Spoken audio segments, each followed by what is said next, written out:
Welcome to the Economy Magazine at I-24 News. I'm Natalie Ehrlich with a daily view of the world's most fascinating stories in business and innovation. Coming up, the standoff at the South China Sea stays tense over oil. Well, let's now start with the headlines.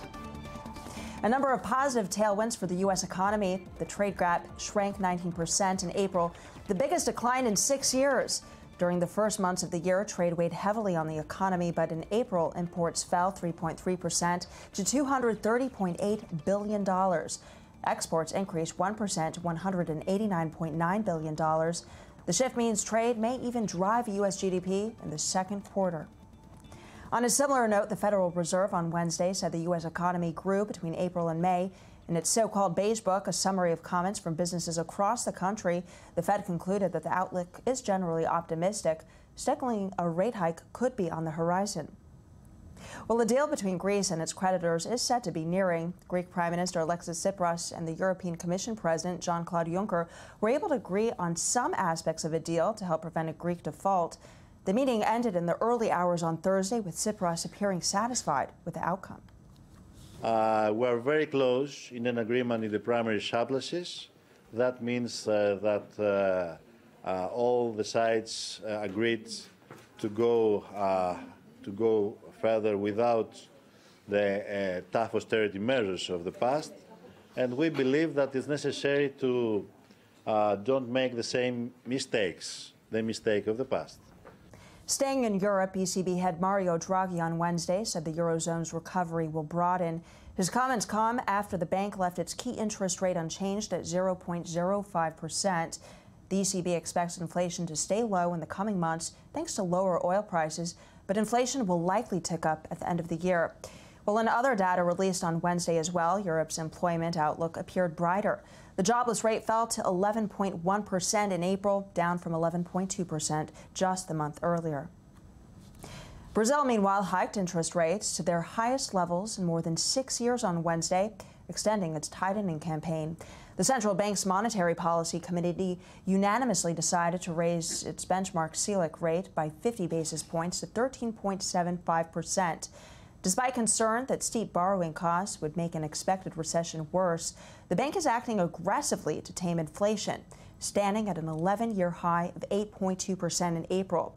Economists expect inflation to persist above 8% through early 2016, well above Brazil's 4.5% target.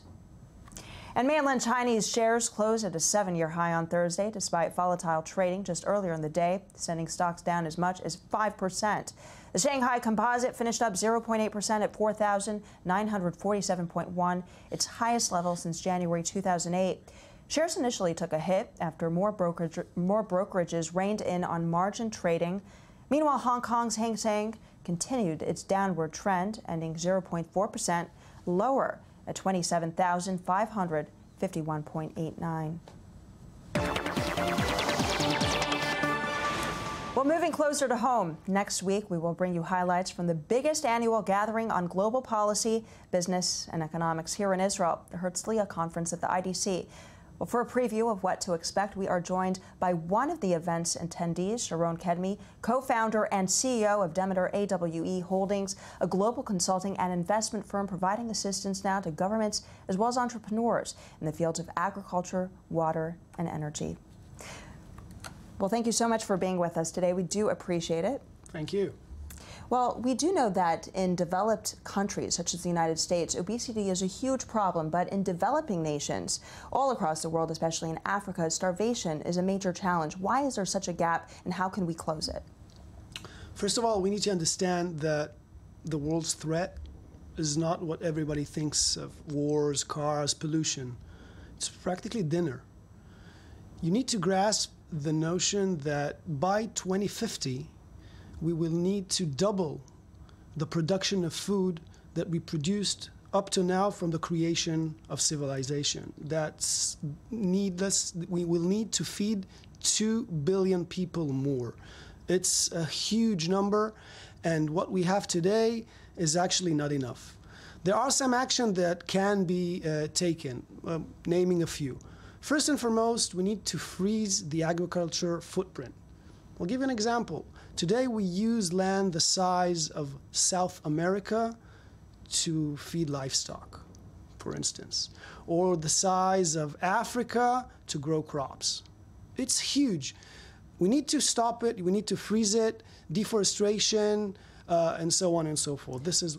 So you're saying this food energy is going towards crops and livestock and not to humans? Most of it goes to humans because 55% goes to humans, but it leaves 45% that doesn't reach our stomachs.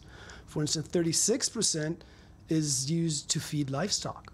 And you think that's a misappropriation here? Yes, of course. If we consume less meat or less beef that consumes crops, then the crops will be used more to human beings. It's like an equilibrium. You need to, of course, we do not need to turn vegetarian. On the contrary, we can continue to eat food, beef and fish and chicken and so on and so forth, but to be much more sophisticated, much more thoughtful of what we are eating. It's an educational process. It's not something that can turn overnight. Of course, this can start only at the developed countries, since in the developing countries they are actually fighting for food. So they'll eat whatever they can. But in countries that have enough food, you can start gradually decreasing the food that is actually creating the problem. I see. Well, you mentioned beef as a key issue here. How can people in developed countries limit their intake of beef to help the developing world? Eating, first of all, I'll give you another number or figure maybe the viewers are aware of. To raise 1 kilogram of beef, you need 7 kilograms of grain, okay? To raise 1 kilogram of chicken, you need 3 kilograms of grain, and to raise 1 kilogram of fish, you need only 1 kilogram of grain. So basically, turn into other proteins, turn into chicken. So we should turn to fish? Yes, yes. Fish, unless actually, there's mercury in it, right? Yeah, okay, so that's another problem, but nobody's perfect.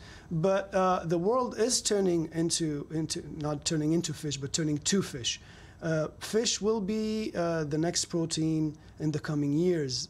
First of all, it's easier to grow. It can be grown offshore, onshore. You don't need land for it. You need water. You can do it in deep sea fishing and so on and so forth. So shifting your diet is one of the solutions as well. I see. Well, how can people be actually motivated to do this? Why would they even care about people in the developing world, people who are living in New York City or Paris, people who have money for all these expensive products? Well, tricky question. First of all, it's a mindset. Okay, it's a mindset. It's a notion.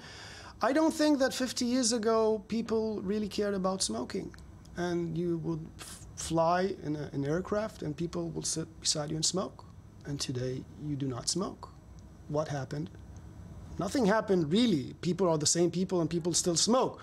But the notion, the mindset changed. It didn't take a day, it didn't take a month, it didn't take a year. It took a time.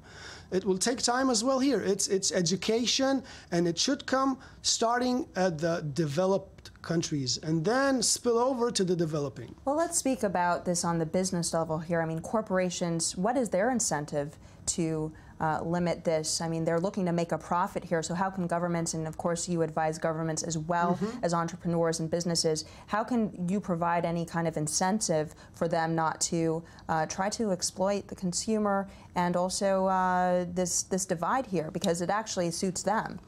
First of all, in order to create more food, you need to be much more efficient, because the size of the planet won't grow, okay? The size of the land won't grow.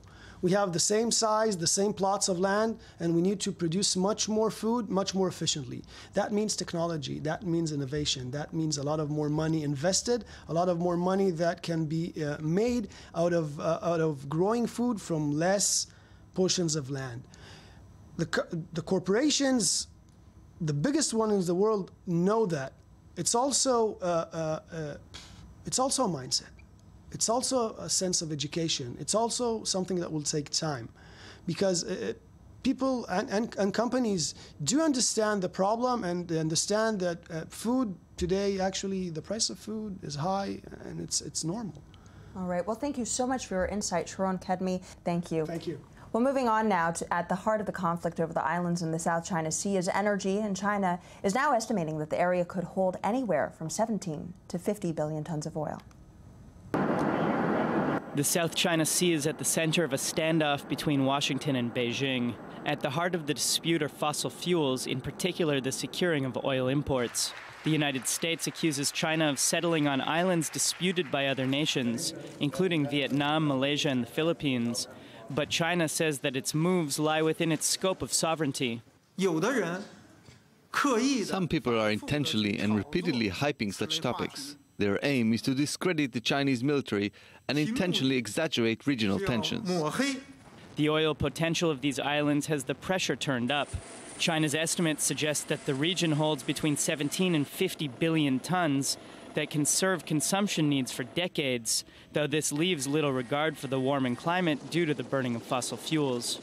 As well, China wants to strengthen its strategic position by securing the passage of its imports. 70% of its oil imports come from the Middle East and Africa. For now, the United States and its 10 aircraft carriers control the sea route. U.S. President Barack Obama called for a diplomatic solution. We think that land reclamation,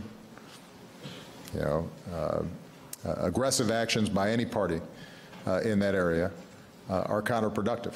And we will continue as an Asia-Pacific power to support all countries who are prepared to work with us to establish and enforce norms and rules that can continue growth and prosperity in the region.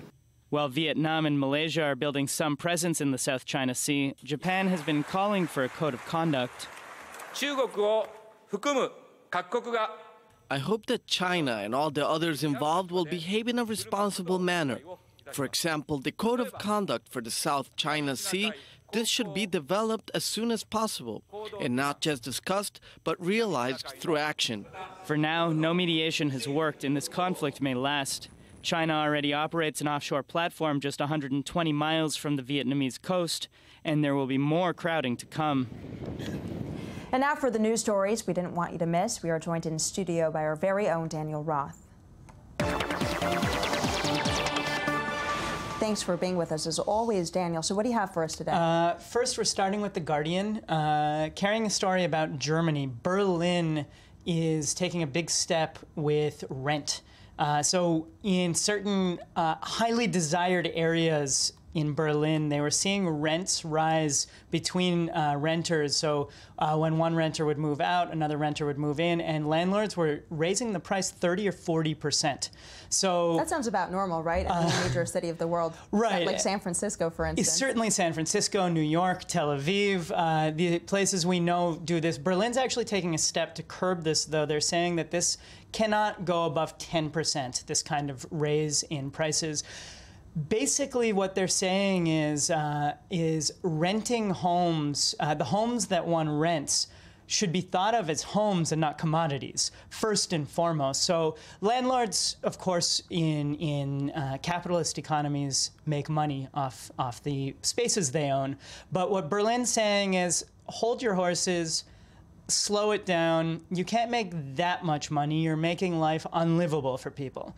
So it's a really big deal, and it's something that could lead to shifts in cities like San Francisco, New York, and Tel Aviv if people start to adopt this kind of thing. Okay, well, I will be bracing myself for that. What else do you have for Absolutely.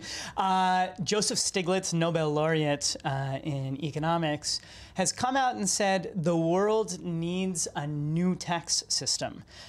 Basically, giant multinational corporations get away with paying, in some cases, literally no taxes. So he's saying that we need multinational corporations to be thought of as single entities globally and to pay taxes in the amount to countries where they're making revenue. So here's an example. Apple got away a couple of years ago with paying zero taxes through some tricky dealings in Ireland and Luxembourg, using certain tax laws on this end and that end. Now, what Stiglitz is saying is Apple made 35% of its revenue in the United States. Apple should pay 35%, it should pay the taxes on that 35% of its revenue. This is at the end of the day what he's saying, and the reason he's saying it, the reason more and more people are coming out and talking about this, Thomas Piketty famously last year, is governments aren't making any money off the corporations that are operating under their jurisdiction. And this is one of the major reasons that governments are short on cash, and we're seeing major austerity measures hit the developed world. Absolutely. I mean, that will be very critical, especially when it comes to Europe with its debt crisis. Absolutely. Well, thank you so much for joining us, Daniel Roth. We do appreciate it for Media Watch. That wraps up our economic coverage today. Do stay tuned for all the latest in global business news tomorrow. Same time, same place, the Jaffa Port in Tel Aviv. I'm Natalie Ehrlich. Thank you so much for watching.